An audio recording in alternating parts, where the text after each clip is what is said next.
Number 9. Number 9. Number 9. Number 9. Number 9. Number 9. Number 9.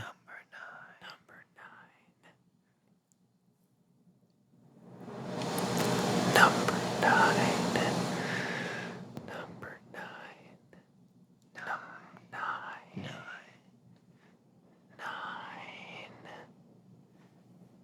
What's up, guys? It's Riley It's Riley from Hive Mind. from Hive Mind. The spiffiest show on the internet. The spiffiest show on the internet. I'm Aiden. I'm Russell Wilson. I'm Russell Wilson, quarterback of the Pittsburgh Steelers. I'm having a pretty good bounce back season this year, even though my wife Sierra won't talk to me anymore. I'm having a good season on the field because I beat out that nosy little brat Justin Fields, kept him off the field, and I like throwing the ball to my receivers like George Pickens, or handing off the ball to my running back Najee Harris. I'm having a good time, and I'm doing well. Welcome back. This is two... Cajuns committing self-flagellation. Yeah. We're back. And better than ever. Yep. I'd like to thank our sponsor, hedge funds. Thank you, hedge funds. Thank you, hedge funds. Thank you, Raytheon. Yeah. We love you. You're doing. Keep up the good work, champ. Shoot for the stars. Shoot for the stars. Raytheon. Actually, it would be much better if they shot for the stars because then they would be killing a lot Well, less children. I mean, We're Raytheon, shoot for the stars. Shoot for the stars. Keep up the good work, champ. And I can't wait for you to pay my friends a lot of money when they get out of aerospace engineering school. All right. I hope they take your money, and I'm going to shoot the head of Raytheon with a gun. Yeah. I can't say that. Well, That's no, bad. you can't say like I'm gonna shoot the president with a gun. With a gun, yeah. Actually, Definitely. this is probably not the best thing to say right now. No. I saw the Whitest Kids You Know bit. It's like definitely, yeah. No, we're good. He did it, so we can do it. Yeah. Definitely don't go out and do something. We're gonna cut that. Yeah. You know, shooting the shit was only a phrase invented in the 1940s. What were they doing? What were they doing when they were shooting the shit? Let's talk about Let's it. talk. No, it was originally shooting the breeze, and they just started saying "shoot the shit" because it rhymed. Or like Someone shot their shit. Someone shot, brother. I was out at the bar last night, and I was a little bit too drunk, and I shot my shit, and brother, they kicked me out of there so fast. I just had to walk home with my wife didn't even My shit. my shit and my wife. Yeah. All right. We've just procrastinated for 5 minutes. Yeah. No, this is. But that's what you tune in for. Yeah, definitely. So, we're the two dope boys. We're on a porch. And what we like to do here is we like to take 2 albums a week. We like to, listen to them. We like to take them in. We like to put them into our yummy little mouths. We go, and then we eat them up, we digest them. And then nothing else after that. They just stay there. Mm-hmm. And then we tell you about them. We kind of give you our thoughts on them. Yep. We take one current release album from the year 2024. We take an old album that we find from a randomly selected genre. And we just kind of we let it swim around in our blood vessels. We let it rip. We let it rip. That's That's what one the kids thing are about saying. us. We let it rip. We let it rip. We let it rip. All We let it rip Kowski. And with that, let's rip it. Let's get the 1st rip album it there. going. Yeah. All right. Today we have a very, very fun album. Yeah. Because we have one from our personal friends Dialup Ghost. Yeah. Dialup Ghost is a local Nashville band. They make a kind of mix of slacker, indie rock, kind of country style thing. They kind of dip their hands Dirt gaze. They shirk a lot of different labels, but they make really great music. Or they've been making great music for a while. And this is their 2024 album, May You Live Forever in Cowboy Heaven. Mm-hmm. And let me get this right. I wrote down all their names, so let me do this right. We've got in Dial-Up Ghost, Sean Connerton, Katie Domschk, Russ Finn, Jack Holloway, Jade McPeak, Jordan Smith, Matthew, my handwriting stinks. What the hell did I write? Matthew. And man, we got Alex Martin and shit, man. Look at that shit. We got Track Raleigh, apparently, according to me, and Max Engelman. I'm sorry. Truck, I think is what it was. Either way, they're really cool. And yeah, Yeah, Aiden. they're awesome. They're awesome. We love them. Been They're to one a of- couple of their shows. Yeah, we've been to 2 of their shows. I think we saw them at the Underdog a bar down in local Nashville. I think in September. Yeah. A while ago. They're fantastic live, and they're just one of our favorite local bands. Actually, our favorite. They're our favorite local band. Yeah, and yeah, this is their new record. It's exciting. It's great. We love to see it. Aiden, what did you think of the record? I thought it was great. I loved Yes. it. Yes. Lots of. I mean, there's gonna be lots of bias here, but what I was telling you before, I'm gonna try to give an honest review here. I thought it was great. It really sounded to me like a band starting to come into their own sound. And it was one of those like records that I'm excited to hear what's to come. Like, it seems like the perfect first step in like a really cool run of releases, hopefully. Yeah. We would love more releases. Yeah. And just the blending of sounds and genres is different than I've heard on anything else before. Yeah. I mean, this is a lot different from their other releases. Their other releases they're a little bit their early releases, especially 2022 Sunshine Get Hotter, I think is what it's called. Great record. But it kind of leans a little bit more lo-fi and punky. And this one kind of leans a little bit more singer-songwriter-y and country-y. And still kind of retains that really good, gritty lo-fi sound that they've kind of curated over the past 5 or 6 years or so. Yeah. And it's just a great blend. I think of this record, it reminds me a lot of, as someone who really loves lo-fi projects, it reminds me a lot of like when Smog became Bill Callahan, or when the Mountain Goats kind of, after All Hail West Texas, they recorded Tallahassee, when they kind of like got into a studio, kind of added a lot more instrumentation, but kept the kind of like real gritty style sound.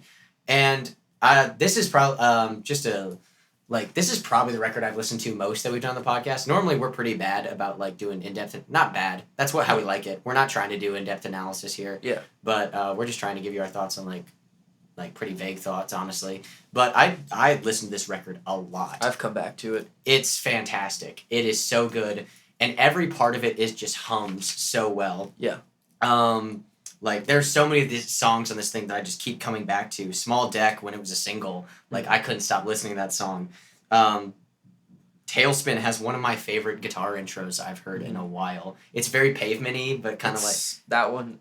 Yeah. The writing on that one, too. Oh, yeah. Oh, dude, the writing is unbelievable. As somebody, I don't know, I actually don't know what your opinion on this, but I kind of personally think of myself as a music before the writing guy. Like, me too. Oh, yeah. 100%. Yeah, but I do love good songwriting, but I kind of always listen for the music first, and then when I really love a song, I'll notice that the songwriting's good. Yeah. But the songwriting is beautiful. I have a couple lyrics written down.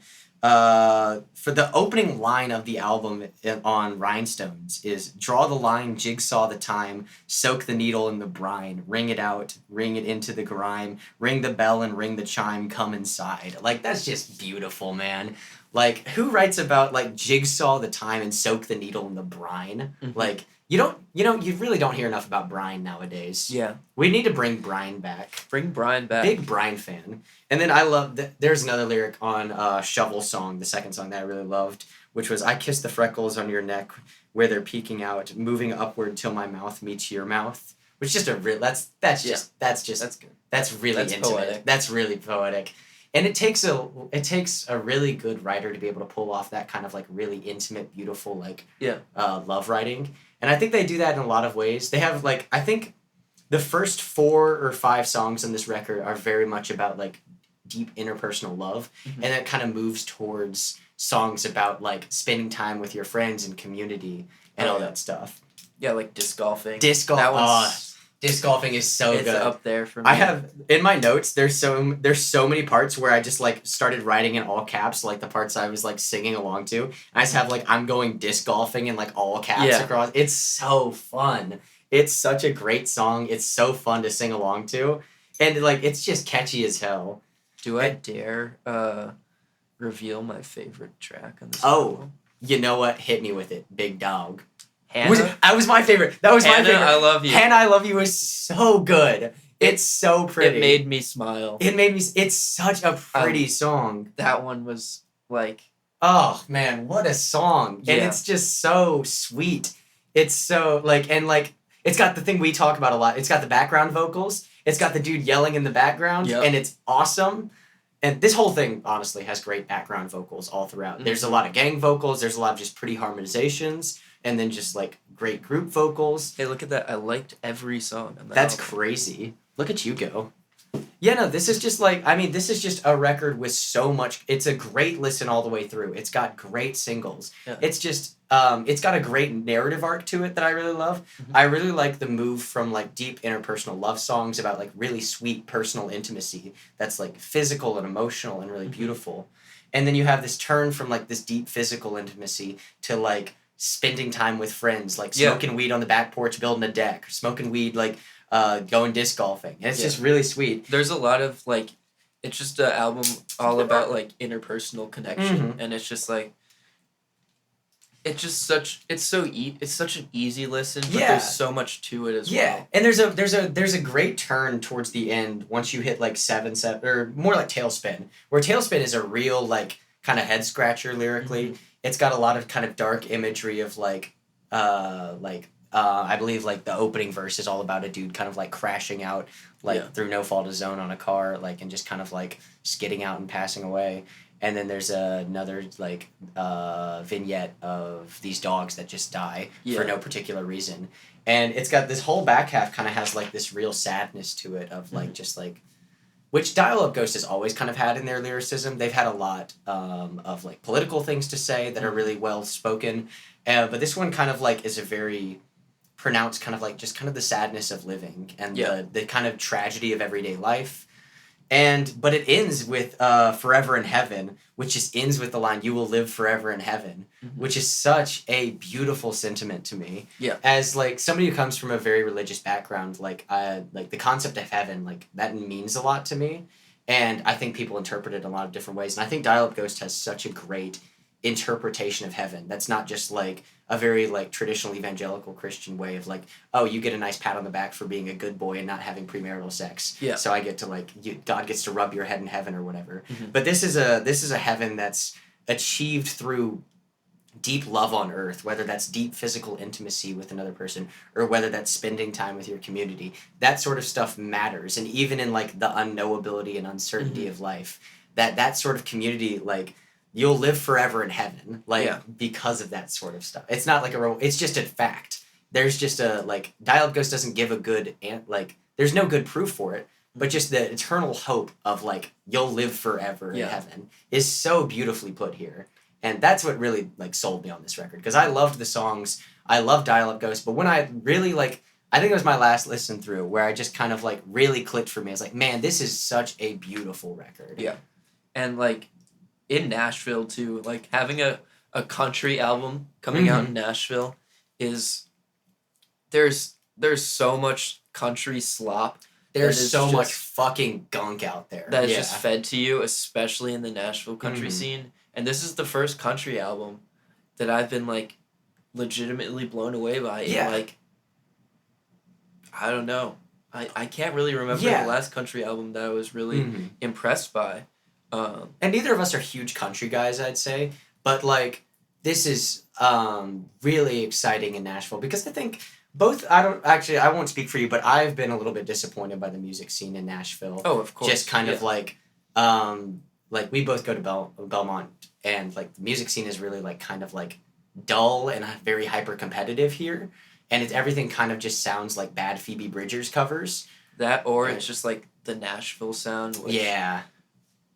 Which, it's not a sound I enjoy. Same. Yeah. I think there's just a real competitiveness to this city that doesn't, like, that's real competitiveness, but competitiveness not marked by musicianship or by, like, making good stuff, but in, like, money and profit and business. How many streams can you get? And, like, this record and this band personally is such a breath fresh air for how I see the music scene in Nashville. It's so fun to have a band that is exciting, is doing new stuff, and is doing really, really lovely stuff. Yeah. And, like, I think also I just haven't dug deep enough into the Nashville music scene to really, because, like, obviously there's great bands out there. Great bands. But it's just so nice to be able to have a band like Dialup Ghost in our hometown. Yeah. Yeah. Or not hometown, but you know what I mean. Yeah. Our resident our town of residence at the moment. You know? But yeah. I don't know if I have any other notes. I just think it's my honest opinion. I think it's a really good a good step. It's a really good step as in like coming into a sound that's truly unique. Yeah. And like I'm very excited to hear what I think it just gets better from here. Mm-hmm. That's what I see. Yeah. Like it made me this album makes me very optimistic to hear what else the band has in store. Yeah. I think I see where you're coming from. I think I kind of disagree, and I think this is just like a masterpiece. Yeah. Like bias aside, who cares? I just love this record. Oh, I love it too. This is a phenomenal record. This is one of my favorite records of the year. And it's just this one let's just go straight into rating. This is just a best record for me. This is just up there. This is one of the top records of the year for me. This is a record I will continue to come back to, and I cannot wait to see Dialup. I think you should explain your best rating. Oh, have I not done that yet? Well, I didn't. Yeah. So I have the whole thumbs up, thumbs down. So I also throw in a best that if it's something I truly adore. So I think so far of the ones we've done, Magdalena Bay and Chad Pile were both bests because I'm a very kind grader. Yeah. But no, this is just a record that I will keep listening to. I adore, and yeah. Yeah. Well, even though I think it is like a coming into one's own sound type record for me, it is still a complete sound, and for that reason, it is a 4.5 for me. Ooh, snazzy. Big 4.5 for me, and of course, I'm gonna give it the thumbs up. Recommend. Yep. Go check them out. Stream their stuff. Support your local bands. Mm-hmm. This one is even more of a strong recommendation. Not even even if you're not in Nashville, Dial-Up Ghost is a small band. They deserve your support. They deserve your money. They are a great band, and you should support them. Yeah, they're cool. Even if that's just checking out their album, do it. Yeah, support small artists. If you like Dial-Up Ghost, we'll think you're really cool. Yeah, we'll think you're so hot and sexy. Yeah, but in a real platonic way. Yeah, unless you're really hot, then we'll think you stupid bitch, stupid. Yep. All right, next album. Another heater, another banger. An album we both adored. Self-titled by Stray. Bang. Stray. What was the genre we got? Stray. Stray. Stray.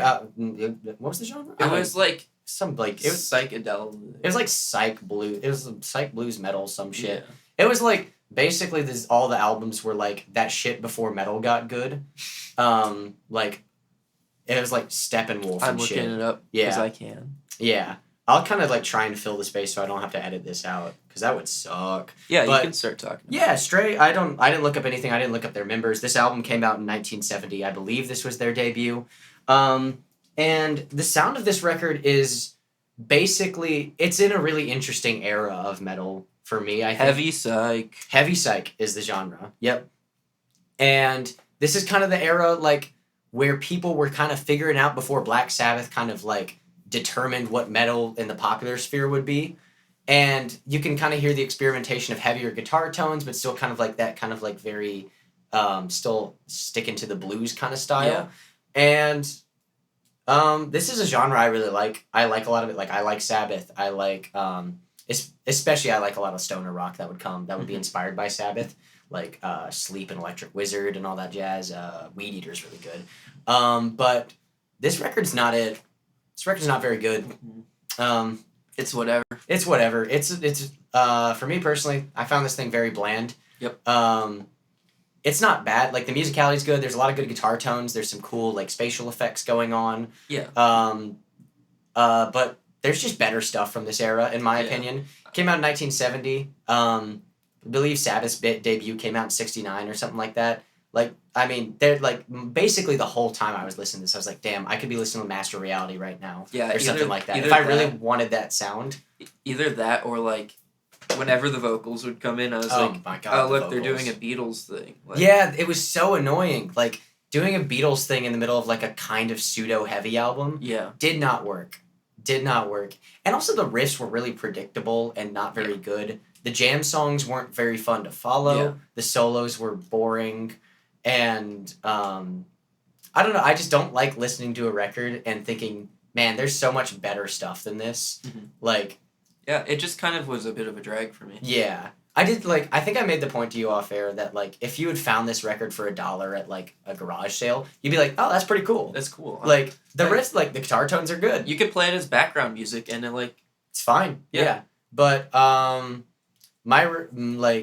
don't think this is a record that deserves, like, a lot of, like, it's not a record that anybody talks about because, like, it's just one of those that just got lost to the history of time. Which is cool. Like, this is one of those records that kind of, like, pushed metal forward. Yeah. Not in being the most progressive album that really, like, made metal. But it, like, you need these kind of records, especially when you're establishing a new genre like metal, especially when you're experimenting with, like, noise in the way that metal was back then. And, but there's no like, you could listen to Jimi Hendrix. Mm-hmm. Like, there's just better ways to use your time than listening to this record. Yep. I wrote some notes on this, but I wrote them while I was walking because I listened to this record while I was getting a sandwich from Corner Court. I'm trying to remember what I wrote. Notes for Stray. Yeah, I guess I can talk about it. Yeah. Just like, the spatial effects are really cool. My biggest pet peeve with it is the sparseness of the vocals and then the tone of the vocals. Yeah. The vocals will come in like once every couple minutes, and it usually repeats the same phrase. Yeah. And it's usually not that well written. I know we talked about how we didn't really mind, like, songwriting isn't our biggest, like... Yeah. We look for the songwriting, but, like... But if there's a shitty 2-minute guitar... What was the lyric? There's something about a magic carpet ride or some shit. And, like, if there's a shitty 2-minute guitar intro and then some guy comes in like, the magic carpet ride, I'm like, fuck you, man. Like, come on. Please stop that. Yeah, I'm gonna listen to Aladdin. Thank you. This is kind of a problem I have with, like, 70s prog in general. Like, I know a lot of people love Rush, and I like Rush just fine. Uh-oh, my God. Rush, yeah. Watch your words carefully. Cover your ears, Mr. Grove. But, like, there's only so much I can listen to about the ethereal other universe going in, like, riding the long boat into the, like, space-time continuum. Rush is cool. Like, they're fine. They're Rush good. Is cool. Rush is pretty cool, yeah. But, like, there's only so many of those lyrics I can take before I go, okay, like, I could just, like, read Lord of the Rings or something, I guess. I don't know, man. Like, it's just not my thing. Yeah.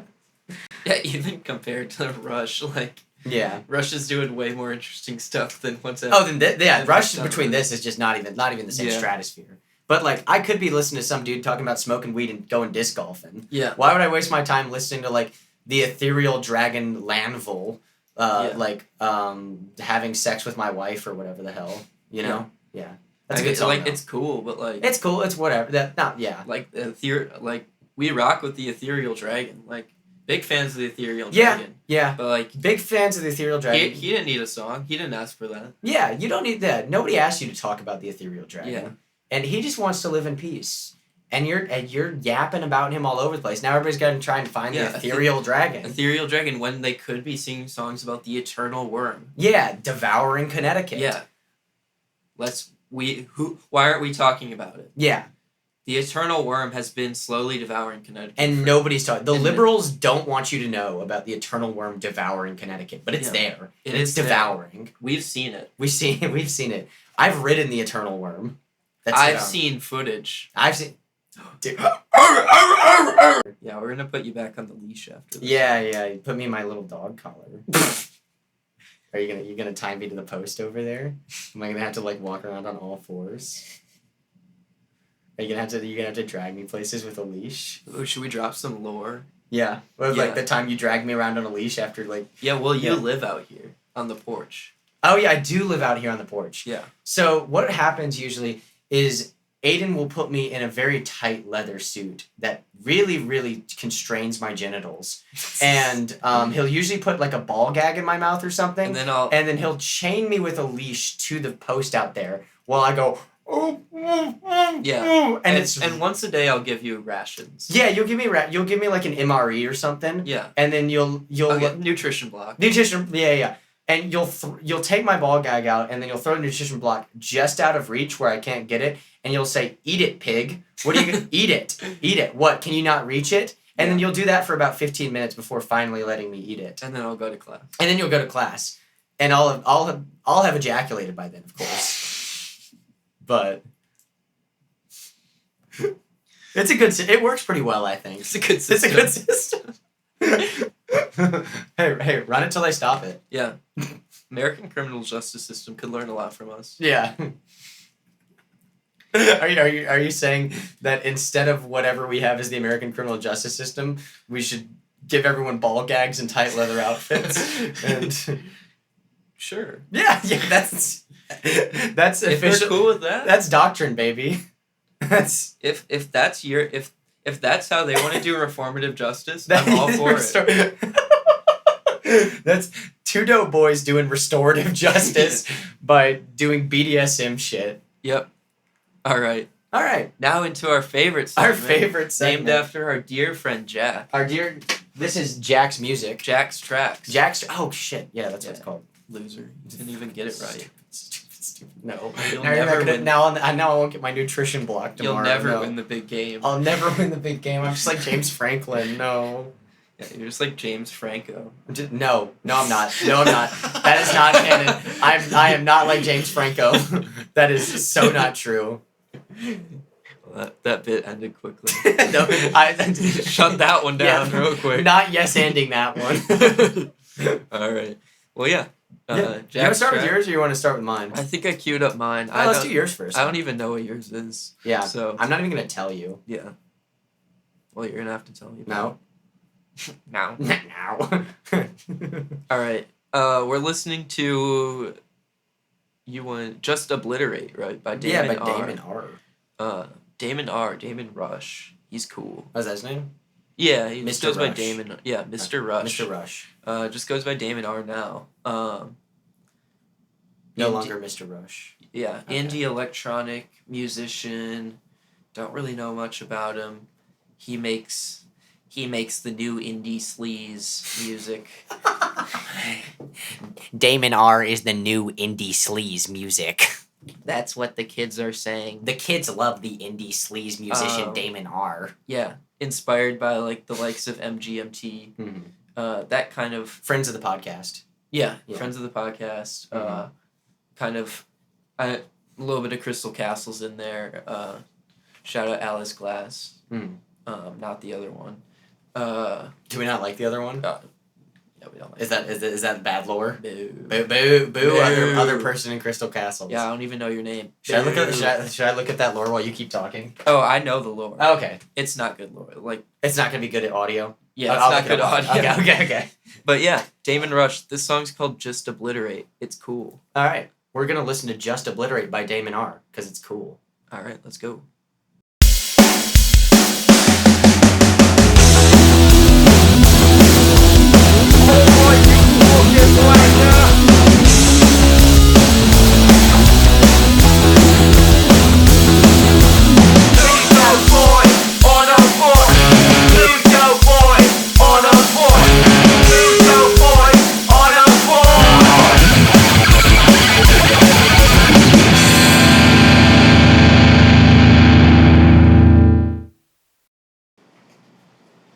That was the new indie sleaze Damon R. Just Obliterate. That was sleaze. Indie sleaze. That was really. I loved that. I feel like I could just listen to that synth tone for hours. Yeah. That like real buzzy shit. Yeah. And like, oh, it's so good. And his voice is great. Yeah. And I feel like it's such a sexy song too. Yeah. It's real. It's so danceable. It's so sweaty. Yeah. Like it reminds me, like it's definitely got the MGMT thing, but it also Yeah. reminds me a lot of DAF from like the 80s. Yeah. Like it's got that real sweaty, sexy vibe. That like real good dance music. Switch it. Switch it. I'm gonna just make it gray. Yeah. Yeah. That's really, I like that That's a awesome. lot. Yeah. Yeah, it gets really noisy at the end too. It does. And it starts like phasing. Yeah, and I love all the little like, cause you got the real buzzy synth, Mhm. and then you got like a real like nice high up synth, like a wee, Yeah. and it's just good. And it kind of just repeats the same patterns over and over. Yeah. And he kind of just like throughout it just kind of puts different effects on them. Mm-hmm. And it just works. Yeah. Does he produce his own stuff? Yeah. Do you know? Yeah. Yeah. Okay. That's sick. That sounds great. I love that. I love the new indie sleaze. Slapper. All right. And what do you have in store for me? I've got, I'm bad at Portuguese, so this isn't going to go well. Right, but Tudo, Você, Podia by Milton Nascimento. Right. Oh, yeah, that's not. Actually, I'm bad at Portuguese isn't the song. Oh.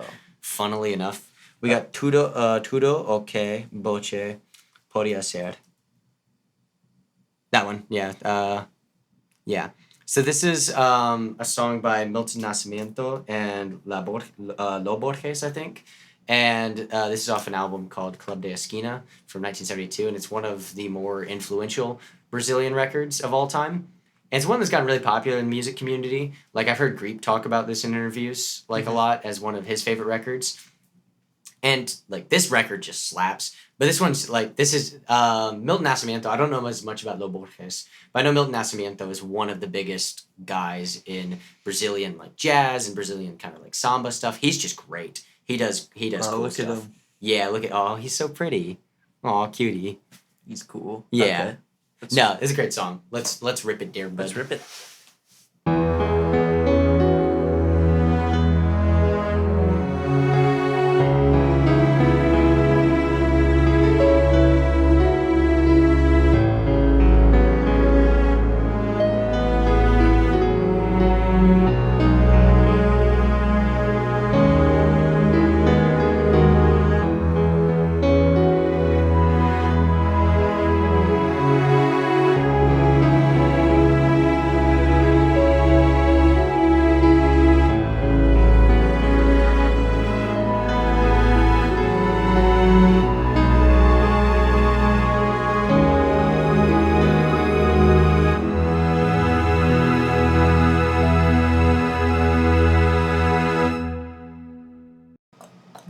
Boom.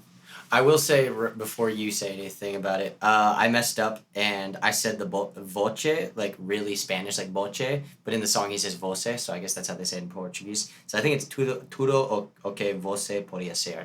Cool. Yeah.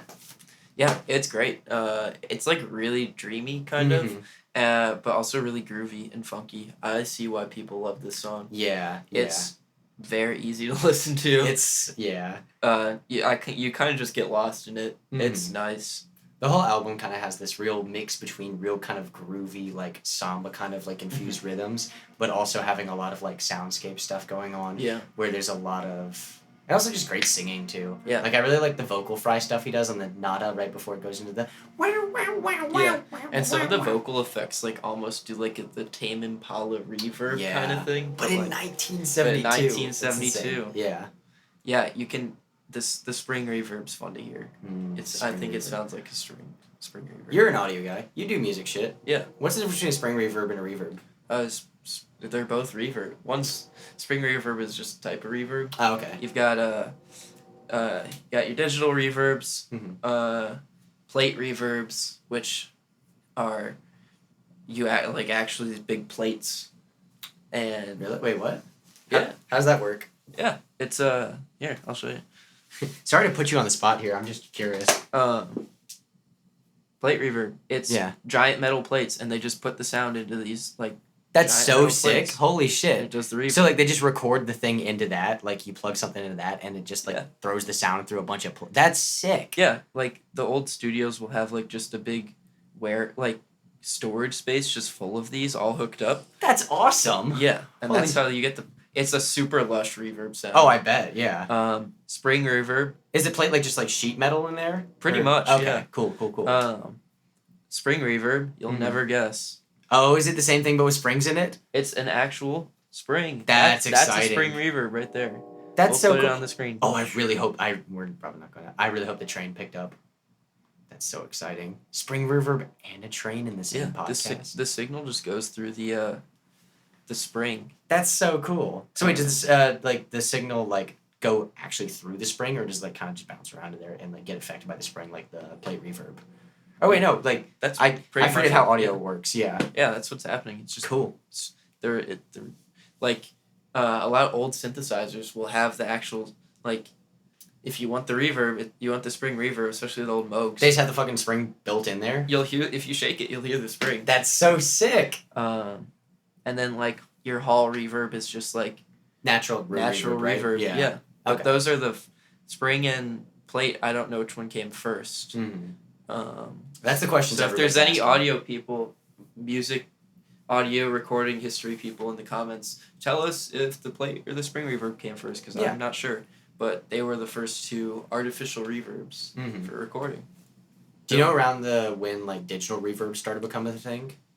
Whenever they got computers. Okay, yeah. Fair enough. Digital reverbs just use impulse responses, okay. which is pretty much a little snippet of, like a recorded snippet of reverb that they just modeled them off of. Okay, cool. And there's different types. Yeah. You can get a digital spring reverb, a digital plate reverb. Yeah. To mimic the sound. Yeah. Cool. Yeah, I'll do a demonstration. Boom. That one will have a plate reverb. This one will have a spring. We did this last time and we just didn't do shit to it. Boom. That's the spring. This is a digital hall reverb. Hell yeah. Yep. All right, Aiden. Anything resting heavy on your soul this week? What you got going on? What you feeling anything? You. Yeah. I don't know. Just hanging out. Been playing basketball, so I'm sore. I just got shit on in intramurals. I just came back from an intramural. Actually, no, it was so I play with like my theology like department because I'm maybe the lamest person alive. But we were playing these like dudes who like try hard for intramurals. And we had played them earlier in the year, and we got one of the guys so mad at us because we were like guarding him really tight, and he was one of those guys who like stepping back and pulling up from like 30 feet and whatnot. And he drove in the lane, and like we got him teed up for flicking us off last game. But we were playing them again, and this dude dropped like 35 on us or something. And he also, it was really funny. One of our professors plays with us, like a 33-year-old theology professor with like kids, and like this dude at the 3-point line like shoved him and then stepped back, and like of course like the guy fell over, and the dude bricked the three, and he still celebrated like he crossed him up, like he crossed up a 30, like he didn't even cross him up, he shoved a 33-year-old man and then bricked the three and celebrated. It was insane. Yeah. I hit precisely one layup. Oh, it was pretty cool. Insane. Pretty cool. Yeah. Haven't done much, so yeah. Shout out to all the new viewers. Yeah. We've just been living La Vida Loca. Made really bad chicken and dumplings. That was, you weren't involved in that. Yeah, I did that. That was my bad. Yeah. Georgia Tech beat Miami. Yes, that was sick. Haynes King is my GOAT. We love him. Oh, I finished a book this weekend. Hell is a World Without You by Jason Kirk of the Shutdown Fullcast podcast universe, if you're into that sort of thing. It's a fantastic book. If you had an evangelical upbringing, if you're into learning about evangelicalism from a like very personal perspective, it's a great book. I'd highly recommend it. Definitely a trigger warning for it though if you're upset by like stuff about self-harm and whatnot. It's a pretty hefty book, but it's a fantastic read, and I'd highly recommend it. Oh yeah. Oh, yeah. I watched Batman. The Batman. The Batman. The Batman. Robert Pattinson. The Battinson. Yeah. Yeah, the Pattinson. Good flick. Yeah, good movie. Good really flick. Pretty. Yeah, really pretty. Probably the best Batman movie I've seen. Yeah. Yeah. You know, this is what they call shooting the shit. Yeah. That's a Drake London celebration. Yep. All right. Yeah. I think that's about it for us. I tried to do the thing they do where they like flick it like a whole bunch and then holster it. I just realized, oh, you did it. Holy shit. How about like that? Yeah.